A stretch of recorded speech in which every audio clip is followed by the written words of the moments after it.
그런 포로들에 불과했을 것입니다. 하나님의 형상으로서의 존귀함, 눈을 씻고 찾아봐도 찾을 수 없었던 그런 사람들이었을 것입니다. 그런데 그들을 지으시고 구원하신 아버지 하나님의 눈에는 그들은 여전히 보배롭고 존귀했습니다. 여러분, 이거는요, 마치 부모가 혹시 아이가 혹시 사고 쳐서 학교 가보신 경험이 있으십니까? 저는 없습니다. 저는 없는데. 그런데 선생님이 불러가지고 가가지고요, 그 선생님 앞에서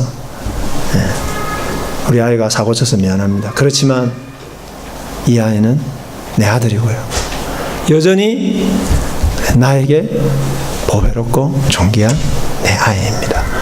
그렇게 말하는 것과 같습니다.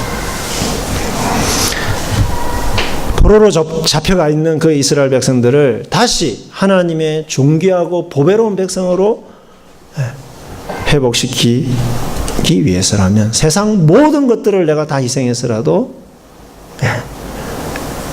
희생할 수 있다 하는 것을 지금 이야기하고 있는 거죠. 저도 마찬가지입니다. 제가 만약에 부모로서, 내가 부모라고 한다면 우리 아이들이 정말 보배롭고 존귀한 그런 사람으로 살아가는 그런 일을 위해서라면 내가 모든 것을 희생해도 좋다. 이게 우리 대다수 부모님의 마음이 아니겠습니까?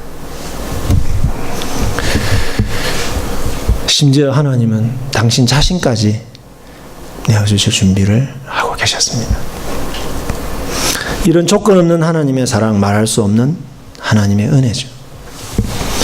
팔과 다리가 없이 태어난 여러분 닉부이치치 잘 아실 겁니다. 여러분, 그 아이가 학교를 다녔는데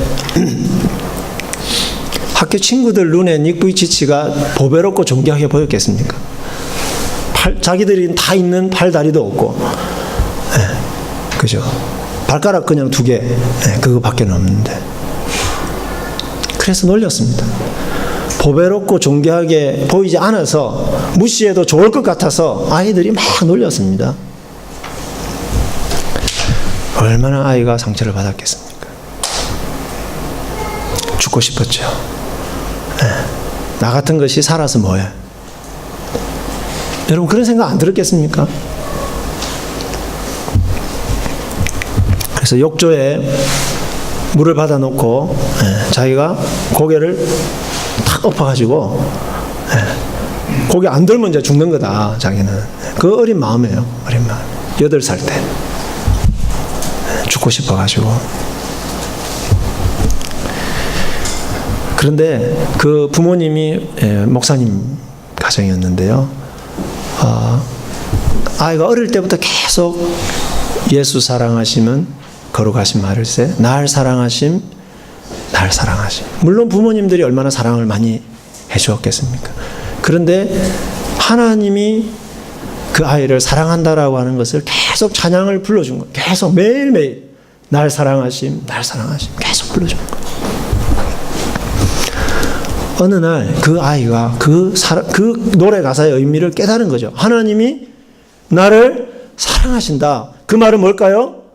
사람들은 나를 보배롭고 존귀하게 여기지 않아도 하나님은 나를 이 세상에서 가장 보배롭고 존귀한 존재로 나를 사랑하신다. 그것을 깨닫고요, 그렇게 살아가기 시작을 한 거죠.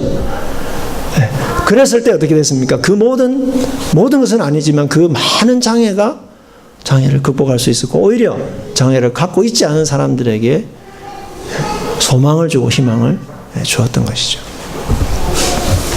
하나님은 우리가 좋은 직업을 가지고, 좋은 학벌을 가지고, 많은 돈을 가지고, 힘을 가지고, 아름다운 외모를 가지고, 그런 게 있어야 우리를 존귀하게 보시는 그런 분이 아닙니다. 하나님을 위해서 아무것도 한 것이 없다. 여러분, 작년 한 해 동안 생각해 보십시오. 내가 하나님을 위해서 아무것도 한 것이 없어도 좋습니다. 하나님은 우리를 여전히 가장 보배롭고 존귀한 존재로 그렇게 대하신다는 겁니다. 하나님의 눈에는. 너는 내게 너무나도 귀하고 소중한 자녀야. 이 세상과 바꿀 수도 없는 너무나도 소중한 존재예요. 바벨론 포로로 잡혀가 있는 이스라엘 백성에게 하나님은 그렇게 이야기를 하는 것입니다. 사랑하는 여러분, 하나님에게는 너무나 소중한 아들이 있었습니다. 그 아들 예수님이 세례를 받으실 때에 너무나도 기뻐서 그 아들을 향해 하나님이 이렇게 말씀하셨습니다. I love you. 그런데 그토록 사랑하는 그 아들을, 온 세상보다 더 크신 그 아들을 십자가에 못 박으셨습니다. 이유는 우리를 바벨론과 같은 그 깊은 죄악의 속박에서 건지시고, 바벨론과 같이 우리를 얽매는 세상으로부터, 우리를 무시하는 그 세상으로부터 우리를 구원하시기 위해서였습니다. 그래서 십자가는 하나님의 무조건적인 사랑을 표현하고 있습니다. 우리는 십자가를 볼 때마다 하나님께서 우리를 향해서 내가 너를 이 세상 전부보다 더 귀하고 보배롭게 여긴다 하는 하나님의 그 사랑의 고백을 표현하고 있다는 것입니다. 볼 때마다 우리는 어떤 음성을 들어야 되겠습니까? 하나님께서 우리를 향하여 I love you 라고 하는 그 음성을 들어야 될 것입니다. 사랑하는 여러분, 이제 말씀을 요약합니다. 하나님의 사랑은 세 가지로 표현되었습니다. 첫 번째, 그리스도를 통해서 우리를 구원하시고 하나님의 자녀로 불러주시고 책임져 주셨습니다.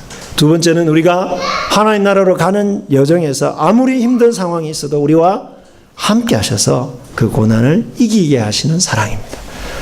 세 번째는 우리를 이 세상 전부보다 더 보배롭고 존귀하게 여기시고 또 그런 존재로 회복시켜 가시는 그 사랑입니다.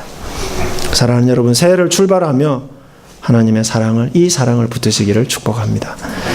이 사랑을 의지해서 힘차게 새해를 여행하여, 그리고 이 새해 마지막에 하나님의 이 놀라운 사랑으로 이 한 해를 참으로 풍요롭게 넉넉하게 지낼 수 있었다고 고백하는 저와 여러분, 그리고 우리 모스크바 기쁜 교회가 되기를 축복합니다.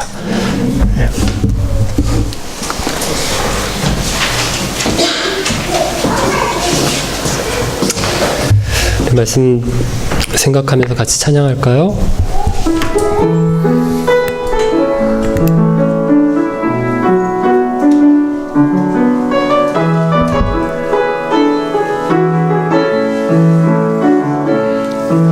나의 안에 거하라. 나는 내 하나님이니 모든 환난 가운데 너를 지키는 자라.